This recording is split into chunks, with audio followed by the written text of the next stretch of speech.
storm. That's our message this morning. Amen?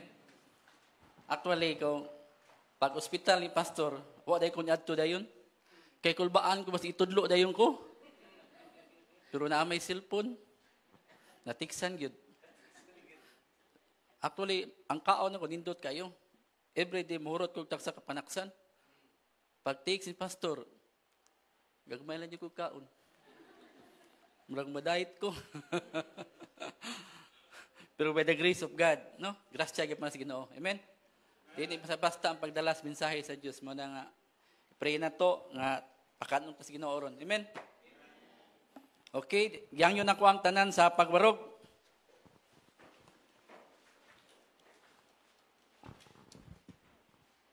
Atong ablihan ang atong mga Biblia sa the book of Lucas, Luke chapter 8. Verse 22 down to verse 25. Atong puli-pulihag basa and then the last verse 25 atong dunganan sa pagbasa. Inagingon diri sa verse 22. Now it came to pass on a certain day that he went into a ship with the disciples, and he said unto them, Let us go over unto the other side of the lake, and the land sport. Verse 23.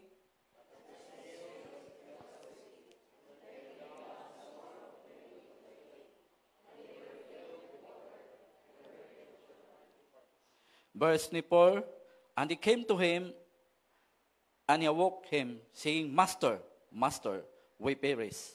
Then he arose and rebuked the wind and the raging of the water and the sea, and there was a calm. Let's read in verse 25. Ready? Read. And he said unto them, Where is your faith? And others being afraid wonder, saying one another, What manner of a man is this? For he is commanded even the wind and the water, and they obey him. I will bring the message this morning, sailing in the storm of life. Let's pray. Amahan, buhi dalaygon, mahimayaon na mga Diyos. Salamat, Lord, hindi nga lain na sad nga kapuntagon. Ngayon mong gihatag ko, Lord, sa mga kinabuhi. We thank you so much, Lord, the privilege and the blessing that we receive this morning, Lord. Lord, I ask your people, Lord, that the Holy Spirit within us, Lord, ministered our heart, Lord. Lord, put me the behind of your cross, Lord, because you know, Lord, that I'm not worthy in front of you. But I ask, Lord, touch our hearts, touch our mind, that we can really understand your words. Lord, what we achieve, Lord, this morning, all the glory will be back to you. In Jesus' name, amen and amen. Please be seated. Sailing in the storm of life. Our journey higalay igsoon in kalibutan is like in a boat, sailing in the ocean of life. Sometimes, ang atong paglawig ng kalibutan smooth ra gyud. Pero doon na sa panahon, sometimes, ang atong paglawig baloron. Rough. But remember this, tough time never lasts, but tough people do. Sometimes, we threaten the storm in our life in the midst of storm. Then, we have two options. Either we go through the storm, through our own strength, or we can take refuge to the Lord who rolls over the storm. Now, the passage that we are reading this morning, Gala, in verse 22 down to verse 25, we can really understand that the disciple and Jesus Christ went to the other side of the lake using the boat higalay igsoon. Apan sa wala pa sila niabot higalay igsoon dito, an intentional storm strike them, which is nabutang sa peligro ang ilang kinabuhi, Gala, and even the boat, there's possibility nga madami si Galagson. Undecided, nipik-pik sila sa Diyos si Galagson because they are going drone si Galagson. No? Sa atong pagkakristohanon this morning si Galagson, makapangutan na ta. Makaingon ta sa atong kagalingon, why is it that the storm strike them that Jesus accompanied with them? No? Makapangutana-tana, nga man, nga aduna may storm, nga niabot nila, nga ang Diyos, uban man nila. No? Makapangutana, and we cannot deny the fact that question sa atong kagulingon ni Galagson. Ne? Maybe sa mo pa si galaysoon, makaingon ta, inaana siguro na, basta na Ginoo. But maybe, sa mo pa si galaysoon, makapangutana sa atong kagalingon, nga makaingon tayo galaysoon, nga ano bitaw? Kakumbot na to, sabto ni galaysoon, nag-serve man sila sa Ginoo. Because sa unang panahon ni galaysoon, there is no machine. They're using paddle only galaysoon. Natuog lang si Jesus Christ, meaning wala siyang ginagawa. Walang ginagawa ang Diyos si galaysoon. Then ang mga disciple, they are using paddle to go to the other lake, to the other side ni galaysoon. No? So they're serving the Lord. But why? Nga naman, nga niabot man ang storm, nga ni-strike, which is nabutang man sa peligro ang ilang kinabuhi. Amen? Dako na nga question ni galaysoon, and even hantod karon ni galaysoon, even we are all Christians, makapangutana kita, o hantod karon, nagpabilin pang dakong pangutana sa atong pagkakisuhanon karon. Amen? We know already God is a master of all storm. He is all created. He is everything. He is the created everything ni galaysoon. Amen? Maybe sa mo pa si galaysoon, makapangutana kita, makaingon siguro ni galaysoon nga, maybe, makaingon nga, gisulayan ng ilang pagtuo. No? All of us, we are full of analysis. But I believe galaysoon, there is something wrong in the first place, galaysoon. Because galaysoon, the disciples, they were fishermen. Andrew, Peter, and John. And I believe galaysoon, while they're going to the other lake, they trust their own ability, they trust their own knowledge, they trust their own experience. Maybe galaysoon, they cannot submit Jesus galaysoon kung asa sila muagi. They did not communicate Jesus galaysoon. That is why Jesus fell asleep galaysoon. And that is why the storm suddenly strike them galaysoon. Kung ila pang communicate galaysoon, there's no possibility nga makatulog Jesus Christ galaysoon. Amen? There's no possibility galaysoon. No? But there is something wrong in the first place galaysoon. Amen? That is why galaysoon, gidala na ko ang first point galaysoon for the sake of our outline. Number 1, the inside storm galaysoon. The inside storm. Ang storm galaysoon nga ni-strike nila is common siya galaysoon. Nganong dali nakapenetrate galaysoon ang storm sa mga disciple galaysoon, I believe galaysoon there is something storm sa ilang kasing-kasing galaysoon. I will give you an illustration. I have been working for almost 20 years. 5-star hotel ang itrabuhan ako. Any incident happen or losses happen inside the hotel, I will be the one to conduct an investigation. Any furtherance investigation ni galaysoon, I was found out that the culprit, there is the connections inside. In the same manner, galaysoon, dali nakapenetrate ang storm galaysoon, the disciple galaysoon, tungod kay doon na nay problema daan ang ilang kasing-kasing.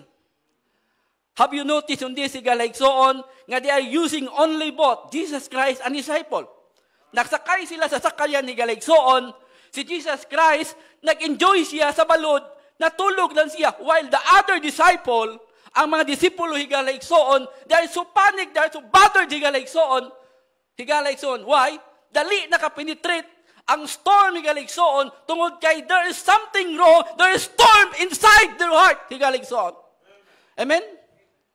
And even sa atong lawas galaysoon, kung doon na tayo gibati galaysoon, maubos ang atong immune system. Once galaysoon mo penetrate ang problema galaysoon, dali kayo muriak ang atong lawas tungod kay there is something wrong galaysoon. Kanang dili ka makatulog. For example, once dili ka makatulog, kanang masakit kag insomnia, once masakit kag insomnia, matulog ka, pero ang imong dalunggan, magpaminaw lang. Which is, kapoy na kay mong lawas. Once nga doon na mga something noise sa gawas, dali kay kakariak nga naman, tungkol kay doon na something storm inside di galigsoon. Manay galigsoon, in the first point na to, nga dali kayo nakasulod, ang storm higaligsoon sa mga disciple higaligsoon tungod doon na storm sulod sa ilang kasing-kasing. Amen? While Jesus Christ higaligsoon, nag-enjoy siya higaligsoon, natulog lang siya higaligsoon. No? Higaligsoon kung doon kung walay storm higaligsoon sa kasing-kasing, malinawon ta. Amen? Malinawon ta. Ha? Doon na istorya higaligsoon nga katong maestra sa nagpa-drawing siya kanang kalinaw. So ako ato, high school ko ato, akong gidrawing, of course, minteryo, kalinaw maka. Butangan ako cross, dako score eh. Mga 75 din, 78. Kung dako ni score, 75 naman. Ang kauban ako, ang gidrawing niya, mga bukid, batag ko, kanya kahoy, tako ka po score. Labar ako sa. Katong usa ang drawing, kauban na mo. Grabe man nga bagyo. Nang lupad ang mga sakyanan, mga balay. Nya, dunay bato nga dako kayo na dunay langgam dito. Tinga ako, maumay dako score. Manong 95 ang score nga mo nga tanaw ko kabatian iya. Nangutanan ko sa maestra nga nung aniday sa atong kinabuhi. Bisan asa ta, doon nag-storm. No? O ang bato higalay, nagulagway ang bato nga dako, mga mao si Jesus Christ. Nga bisan asa ta, basta naalang ang Diyos higalay soon, malinahon ta, oy. No? Malinahon ta. Managing basay sa atong mabasa higalay soon, look, open our Bible in Ecclesiastes chapter 11, verse 10 higalay soon. Ha? Ecclesiastes chapter 11, verse 10. Nag-ingon diyaw? 11:10. Therefore, remove sorrow from thy heart and put away evil from the place. Tama na. I-remove na to ang evil niya sa atong unod di galigsoon kay kung doon na problema, dili siya kayong kapenetrate. No? Kaya kung naana higalay, pertigyong dalian na ito masuko kung naanang evil sa itong kasing-kasing higaligsoon. No? That storm higaligsoon. No? Mao na higaligsoon nga ang first point na to actually higaligsoon kiwag siya nga grammar pero the inside storm for the sake of outline higaligsoon tungkol kay mao ka na ang reality higaligsoon. No? Daghan nato higaligsoon, even we are a Christian higaligsoon, pero once na problema, dali agyod na itong masuko. Dili garanti nga bisag Kristohanon ta, once doon na problema, dali kayo ta kariak. Pero once nga walay problema, clear, nindot ang atong tulog, bisag daghan pa na magsamok-samok diha. Pertigyong, hindi kayo ta kariak, nindot kayo. Amen? Tungkol ka na adya ang tinuod nga kalinaw kung doon na tayo Kristo. Amen? No? Now, ikaduha higaligsoon. No? Ikaduha, the descriptions of the storm. No? Atong basahon ni higaligsoon sa verse 23. Naingon diha sa verse 23. Luke chapter 8 verse 23. Awan niya. And he turned him unto his disciple and he said privately, blessed are the eyes. Di na maubad? Okay. Put as the sailed, he fell asleep, and there came down a storm of wind on the lake, and they were filled with the water and were in jeopardy.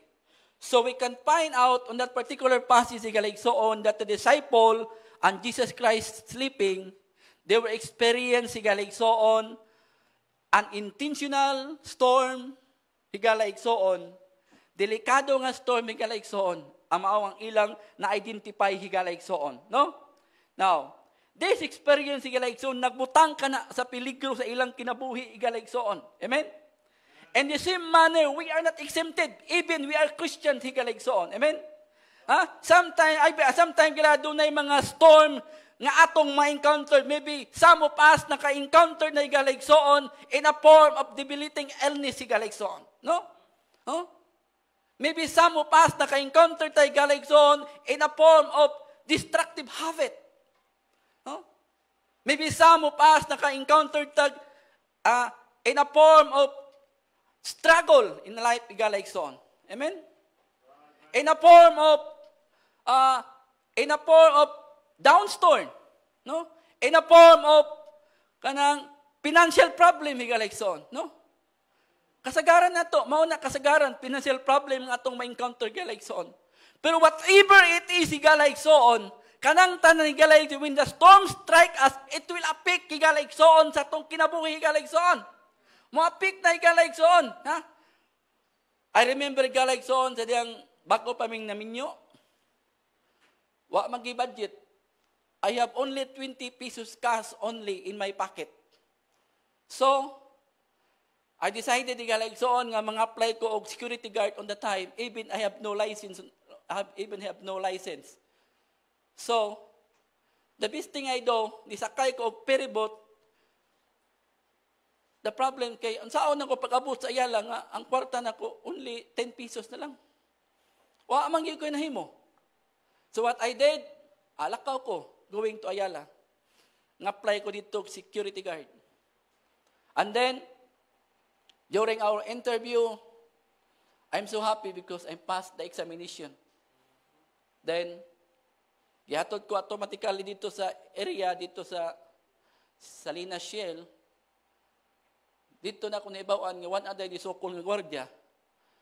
Kay katulo na day tulisa. Nag-uol ko.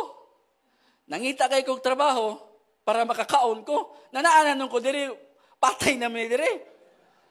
Tulo na gipatay, gwardiya. Patay ko ani. Imbis na nangita akong trabaho para mabuhi, mamatay ko noon. Sige na lang kong kako siyat kan. Sige na lang kong tago siyar. Perti nang kutuma. Saon nakuha ni kalayo pa na 12 oras. Naka-apik, grabe ang apik. Wa ko ito, gutom pa kayo. So what I did, ampo ko sa Ginoo, Lord, kung imo kong patyon, Lord, pakan akong pamilya, Lord. Believe me or not, after my prayer, ang 100 naglupad-lupad, wa ginakita sa 100. Dahang kay agi sa kanan, wa mo ginakita, 100 man gyud na. Kay nabothered ba ako? Unsaon ako pag-ulit, 10 pesos na lang. Wa pa ko'y panihapon. Unsaon na ko ana? Luya na ko, nag-anak ko sa tiyan, kuyaw ako makablik, kay gutom na kayo. Inig-aga si kanan, mulupad ng 100. Ingagi, mulupad. Wa, maginipon, 100 magina. Dool ko, anak ko siya gandaan, alas 10 na sa gabi 100 yun. Aperting lamoy na ko kanang kuanay. Kanang paan nga dagko kay ba? Perti pusugan ako. Nasubraan pa. Ang akong pamliti. Nakapalit ko pan, nakapalit pa ko cook, nasubra pa ang sukli. Huwag na di ko, di balik-bahala na diya. Inyuhan na to akong sildo. Wala, di lalimoy. No, maka-apikto. No, labi ni financial problem, grabe apikto yun, no? It will affect, igalaigsoon sa atong life, igalaigsoon, no? I believe dagantag mga experience igalaigsoon ngay nana. Dili lang kana kung dili daggan pa ang experience nato igalaigsoon, no? Tungod kay kitang tanan makaagi gyud og storm igalaigsoon. Amen. Amen.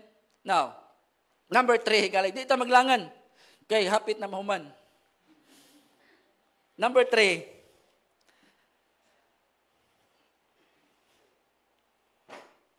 Humanam day ni day. The reactions toward the storms. Amen? The reaction toward the storm. Atong basahon in verse 24. Naingon diha. And they came to him and awoke him, saying, Master, Master, we perish. Then he arose and rebuked the wind and raging of the water, and ceased, and there was a calm. Higala igsoon, Atong nakita igalaysoon ang reaksyon ni galaysoon sa mga disipulo. When the storm strike them, they are so panic. Panik sila. Ang nakanindot ti galaysoon. Sa na panik sila igsoon, nipikpik sila sa Dios si galaysoon. Ang pangutanay galaysoon ni kapuntagon, susama ba kita usap sa mga apostolis nga kung maabot ang problema, maabot ang storm, maabot ang trial sa itong kinabuhi galaysoon, susama pa sa kita sa mga apostolis nga mo pikpik sa Diyos because I am guilty of this situation ni galaysoon. Many times happen in my life ni galaysoon kang maabot ang problema, instead nga mudool kita directly sa Diyos, mudool kita sa turko. Mudool kita sa makaila na to, nga tanaw na to na ay kaya higalayson. Amen? Muratag manok. Ang manok higalayson, kung imo kinang dakpon higalayson, mudagan siya, mudagan. Apan kung wala na siya kadaganan, that's the time, mulupad siya, inanata. Amen? How many times gitudluan ta sa Bible higalayson, when the problems come, call to Him. When the problems come, ask, pray. Dool ta sa Ginoo.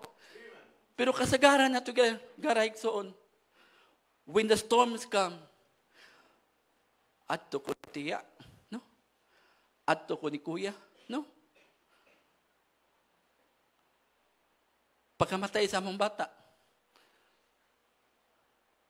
nakaduog na ko, wali nga, once yun ay problema, doon lang Ginoo. Pero sa diya akong anak, nagtinga-tinga, dili na kaginhawapit. Unsay unang giduol nako. Ang among parinting nga naikaya. Ang akong kauban sa trabaho nga naikaya. Pero unsay resulta? Huway nadala. Amen? Pero sa diyang giduol ko sa Diyos, pagkamatay, hadaghan na grabe. Bugas, buwak, kwarta, pag maglubong, sobra pang kwarta. No? Muna kinanglan ni galaysoon, na when there's a storms come, directly tanga dool sa Ginoo. Amen? Usahay manggod kita, as a human being, lesson, ang ato makita, maugid ang final direction na to, no? Kung sa atong kita, largo din ta, no? Pero kinatuluan tayo galayson sa Bible, guilty ko ani tungod kay muwali ta, pero ang application ba? Mabitaw, once pawalihon ko diri, grabe ang akong pagampo nga, Lord, takay ko kaalam, tungod kay di man pwede nga, magwali ka, dili mo i-apply, useless man. No? Useless na siya. Muwali ka, nga, pudasik ka na nagwali, dili mo i-apply. Nothing. Mao nang ikinanglan nga sa atong, kung unsa ang atong gistadihan, unsa ang atong i-teach, dapat ikaw palang daang nga nagwali, makita na. Nga gi-apply nimo higalayson. Amen? And that is why higalayson, maibog ko kaniadto sa mga kauban mo sa una tungod kay I am a stupid person. No? Nagtanaw ko sa mga kauban nga, grabe man sila. Grabe magpanalangin. Ako diri, perti malisura. Na ako'y bike, masige malag kabitay sa ponsyap. Taga si Mana, bitay sa ponsyap. Perting ampo na ko Ginoo, Lord. Patilaw ako na ko, Lord. Nakatilaw man tud ko higalayson. Pero grabe ang storm nga nagian ako. Gipatilaw pa ko prisuhan, gipatay ang akong anak. And by the grace of God, wala na nabitay ang akong bike sa pawn shop. No? Mo nagikinanglan lang yung nga transparent ta diyan sa Ginoo. No? When the problems comes, dool ta. No? Kay sa una Ginoo, lahi ang akong kinabuhi. Kristohanon ko pero mora ko bakang ba? Usa sa kalibutan, usa sa diri sa simbahan, no? Dali kay ko maibog og chicks. Mao kini problema nako sa una.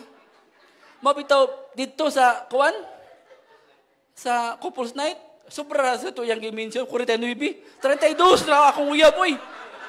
Oh, gisubraan put. No, ako hinguyab di ko sa una. Madaw-daw man og makumong-kumong, wa ko'y pili. No. Wa ko'y pili. Nung inana kadang ano, tungod kay lisod man ang among kahimtang sa akong ginikanan. Akong papa, grabe ka pala hubog. Nya kung di ko manguyab asam ko pangayo ag pamliti. Kinsa may mula ba sa akong sinina? Kinsa may mo supply sa akong pag-eskwela? Ang mga uyab na ko. I mean, no. Mao na akong strategy by the grace of God. Tungod nga na ang strategy. Nakahuman ba ako eskwela? Bitaw. Muna kamong mga uyab. Panguyab og daghan. Uy. Ay lang binuangin ninyo. Tinarungan lang po ba ka nang? No? Bitaw. Bati biya siya pero kayong nakatabang ba? No? Wala ba yung ginikanan nga nag-support sa pag-eskwela nako? Wa gyud. Even piso dili mo hatag tungod kay ang ilang kinitaan hawrot og inom. Pero by the grace of God gitagaan ko daghang uyab katong nga tayo magkasya ba to sa Ginoo? Unsa ba to? Daghang kog sinina. Daga mga tao kasunis kanang ambil nga kasunis. Mao to sikat sa una. Aw gihatag hun aw dawaton. No? Pero di lang lay abot kay mag-away niya. Pero bati biya to. Bati ito nga kuan. Pero nakatabang siya, no? Pero i-encourage mo ayaw to sunduga dito mao. Oh, dito mao. Daghan na bitaw na booking ato, no? Daghan nag-away ang mga kuan kay nahibaw-an ba nga pila bukuya. Pero kini ang saw kay bawo nag di pa sobraan po grabe po na kurdan ni biyoy. Daghan ra po kay tustanan. Asa naman taan ni.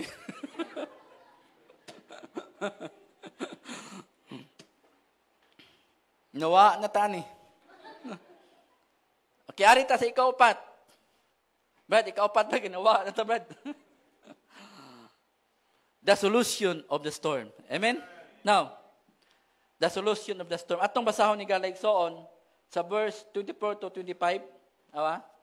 Laro kay dire sa verse 24 to verse 25. Naingon dire. Balik ta, Brad. And they came to him and awoke him, saying, Master, Master, we perish. Then he arose and rebuked the wind and raging of the water, and the seas, and there was a calm. Verse 25. Naingon dire.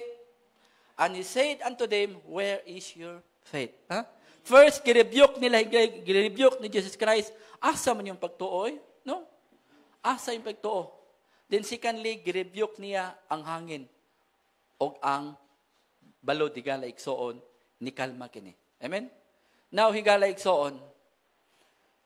Wako kabalo unsay problema nimo karon? I don't know higala igsoon kung unsay imong gibati karon. I don't know kung wala unsay na encounter nimo karon, pero sultihan ko higala igsoon, you are not sailing alone. God is sailing with you. Huh? Mao na ay kagarantiya, dili nato magarantiya higala igsoon nga atong paglawig ning kalibutan na higala igsoon is smooth. But ang atong igarantiya nga ang Dios uban nato higala igsoon. What storm we encountered, what storm facing in our life higala igsoon, natay garantiya igsoon nga ang Dios uban nato higala igsoon. That is why atong basahon higala igsoon in Matthew chapter 11 verse 28 verse down 28 to 30 galigso na ingon siya. Matthew 11, 28 to 30. Ingon siya, come unto me, all ye that labor and are heavy laden, and I will give you rest. 29, and take my yoke upon you, and learn of me, for I am meek and lowly in heart, and yet shall find rest unto your soul. Verse 30, for my yoke is easy, and my burden is light. Amen? So higala igsoon, as I said, it is not guarantee our ceiling in this world that smooth, but I guarantee that we have Christ with us. Amen? Magampo ta.